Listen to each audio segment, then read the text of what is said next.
आज हम सॉल्व करेंगे miscellaneous problems set 2। Question number 1, Angela deposited 15,000 rupees in a bank at a rate of 9 PCPA. She got simple interest amounting to 5,400 rupees. For how many years she had deposited the amount? इस question में बताया गया है कि Angela ने bank में 9 PCPA rate पर 15,000 rupees bank में जमा किया था, तो उसे सिंपल इंटरेस्ट 5,400 रुपीज़ मिला। तो हमें बताना है कि उसने ये अमाउंट कितने साल के लिए डिपॉजिटेड किया था। इस क्वेश्चन से पता चलता है कि ये question bank and simple interest का है। तो हम अब ये प्रॉब्लम को सॉल्व करते हैं। सबसे पहले लिखेंगे सॉल्यूशन। प्रिंसिपल जो दिया गया है 15,000 यहाँ लिखा, रेट ऑफ इंटरेस्ट 9 PCPA और इंटरेस्ट 5,400, इंटरेस्ट 5,400 एंड कितने साल के लिए ये मालूम नहीं है, इसलिए हम टाइम पे क्वेश्चन मार्क लगाएंगे। सबसे पहले हम टोटल इंटरेस्ट का फार्मूला लिख लेते हैं। I = P × R × T upon 100। अब यहाँ पर I का अमाउंट दिया गया है हमें 5,400, तो हम I की जगह पे लिखेंगे 5,400 = प्रिंसिपल दिया गया हमें 15,000, यहाँ लिखे हमने 15,000। रेट ऑफ इंटरेस्ट दिया गया 9, यहाँ लिखे 9 × T हमें पता नहीं है तो T का T लिखेंगे अपॉन 100। अब हम इस 100 से ऊपर के नंबर को डिवाइड करेंगे। यहाँ है 100 का 2 0, ये 2 0 कट हो गया, ये 2 0 कट हो गया। अब यहाँ पर जो बचा है हम उसे नीचे लिख लेते हैं। Therefore 5,400 = 150 × 9 × T।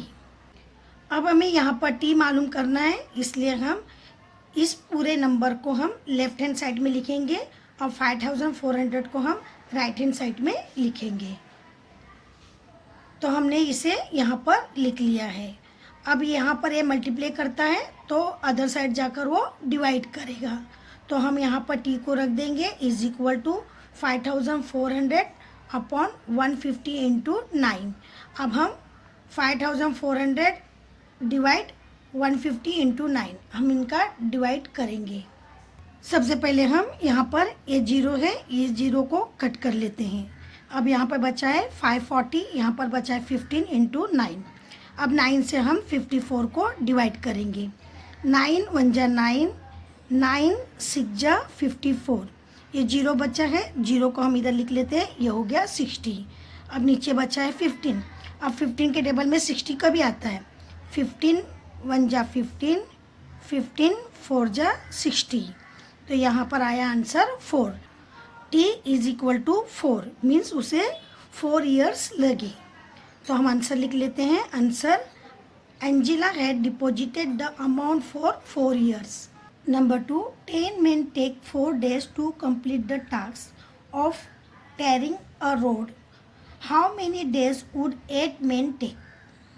इस क्वेश्चन में पूछा गया है कि एक रोड को टेयरिंग करने के लिए 10 आदमी को 4 दिन लगते हैं, तो यही काम 8 आदमी को करने के लिए कितने दिन लगेंगे। इस क्वेश्चन से पता चलता है कि ये क्वेश्चन डायरेक्ट प्रोपोर्शन और इन्वर्स प्रोपोर्शन का है। तो अब हम सबसे पहले जानेंगे कि ये कौन सा प्रोपोर्शन है। यहाँ हमने देखा कि 10 आदमी को काम कंप्लीट करने के लिए 4 दिन लगा, तो हमें बताना है कि 8 आदमी को वो काम करने के लिए कितना दिन लगेगा। 10 आदमी 4 दिन में काम करता है, तो 8 आदमी 4 दिन से ज़्यादा दिन लगेगा। मीन्स यहाँ पर आदमी डिक्रीज हो गए हैं और काम इंक्रीज हो गया है, मीन्स ये क्वेश्चन इन्वर्स प्रोपोर्शन का है। तो अब हम इस प्रॉब्लम को इन्वर्स प्रोपोर्शन में सॉल्व कर लेते हैं। Solution. The number of men and the number of days are in inverse proportion. Let 8 men take x days to complete the task। यहाँ पर हम इन्वर्स प्रोपोर्शन का फार्मूला लिख लेते हैं। 8 men x work = 10 men 4 days work. यहाँ पर 8 और x मल्टीप्लाई कर रहा है, यहाँ पर 10 और 4 मल्टीप्लाई कर रहा है। और अब हमें x की वैल्यू निकालना है। यहाँ 8 यहाँ पर मल्टीप्लाई करता है तो अदर साइड जाकर वो डिवाइड करेगा। तो हम लिख लेंगे therefore x is equal to 10 into 4 upon 8। अब हम इनका डिवीज़न करेंगे। 4 1 जा 4, 4 2 जा 8। अब 2 से हम 10 को कट करेंगे। 2 1 जा 2, 2 5 जा 10।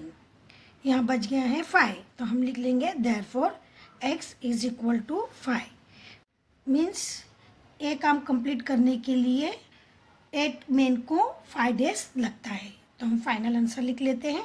Answer 8 men will take 5 days to complete the task. Number 3, Nasruddin and Mahesh invested rupees 40,000 and rupees 60,000 respectively to start a business.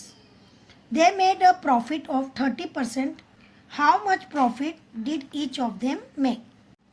यहाँ पर बताया गया है कि नसरुद्दीन ने 40,000 और महेश ने 60,000 लगाकर एक बिजनेस स्टार्ट किया और उन्हें 30% प्रॉफिट हुआ। तो हमें बताना है कि इन दोनों को कितना कितना प्रॉफिट मिला। एक क्वेश्चन पढ़ने से हमें मालूम पड़ता है कि ये क्वेश्चन डायरेक्ट प्रोपोर्शन और इनवर्स प्रोपोर्शन की पार्टनरशिप का है। तो अब हम इस प्रॉब्लम को सॉल्व करेंगे। Solution, the ratio of the investment is 40,000 ratio 60,000। They made a profit of 30%। तो ये हमें पता है। तो अब हम इसका इन्वेस्टमेंट रेशियो फाइंड आउट करते हैं। Their investment ratio is 40,000 ratio 60,000। That is 40,000 upon 60,000। यहाँ हम 1 2 3 4, यहाँ 4 जीरो है, नीचे भी 4 जीरो है, तो हम ये 4 0 को कट करेंगे। यहाँ बच गया 4, यहाँ बच गया 6।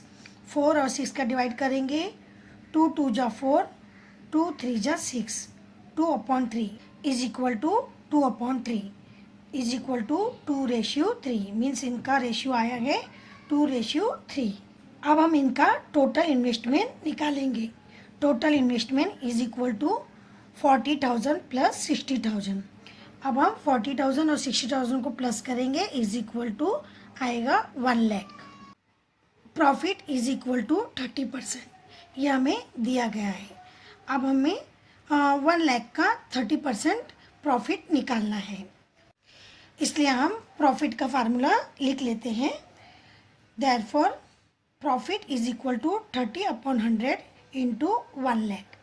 यहाँ हमने प्रॉफिट का फार्मूला लिख लिया है। अब हम इसका प्रॉफिट निकालेंगे। यहाँ 2 जीरो है, तो यहाँ का 2 जीरो कट करेंगे, यहाँ का 2 जीरो कट करेंगे। अब जो बच गया है हम उसे मल्टीप्लाई कर नीचे लिख लेते हैं। Therefore profit is equal to 30 का 30 लिखा और ये 3 जीरो का 3 जीरो लगाया। मीन्स प्रॉफिट हो गया है 30,000। ये 1 लाख का 30,000 प्रॉफिट हुआ है। अब हमें नसरुद्दीन और महेश को कितना प्रॉफिट हुआ है ये हमें दिखाना है। तो उनका शेयर रेशियो था 2:3। तो हम यहाँ पर लिखेंगे the profit is to be share into ratio 2:3। Means Nasruddin का 2x है और महेश का 3x है। Let the Nasruddin profit be 2x and Mahesh profit be 3x। Then 2x plus 3x is equal to 30,000। ये हमारा प्रॉफिट है। तो हम इनका प्लस करेंगे। 2x plus 3x 5x is equal to 30,000। अब यहाँ पर 5x से मल्टीप्लाई करता है तो अदर साइड जाकर वो डिवाइड करेगा। Therefore x is equal to 30,000 upon 5। अब 5 से हम इसका डिवाइड करेंगे। 5 1 जा 5, 5 6 जा 30। अब यहाँ पर बचा है 3 जीरो और ये 6, तो हम इसे नीचे लिख लेते हैं। x is equal to 6,000। Means x की वैल्यू आई है 6,000। अब हमें नसरुद्दीन का 2x का रेशियो निकालना है और महेश का 3x का रेशियो निकालना है। तो पहला हम नसरुद्दीन का निकालेंगे। Therefore 2x is equal to 2, x का वैल्यू आया था 6,000, तो हम 6,000 से मल्टीप्लाई करेंगे। यहाँ लिखेंगे 3 जीरो का 3 जीरो, 6 2 जा 12। मीन्स नसरुद्दीन को 12,000 प्रॉफिट हुआ है। देयरफॉर 3x, महेश का है 3x, is equal to 3 into x का वैल्यू आया था 6000, तो यहाँ हमने लिखा 6000। 30 है, 30 यहाँ हमने लिख लिया। 6 3 जा 18,000 मीन्स महेश को 18,000 का प्रॉफिट हुआ है। तो हम फाइनल आंसर लिख लेते हैं। Nasruddin got a profit of rupees 12,000 and Mahesh got a profit rupees 18,000।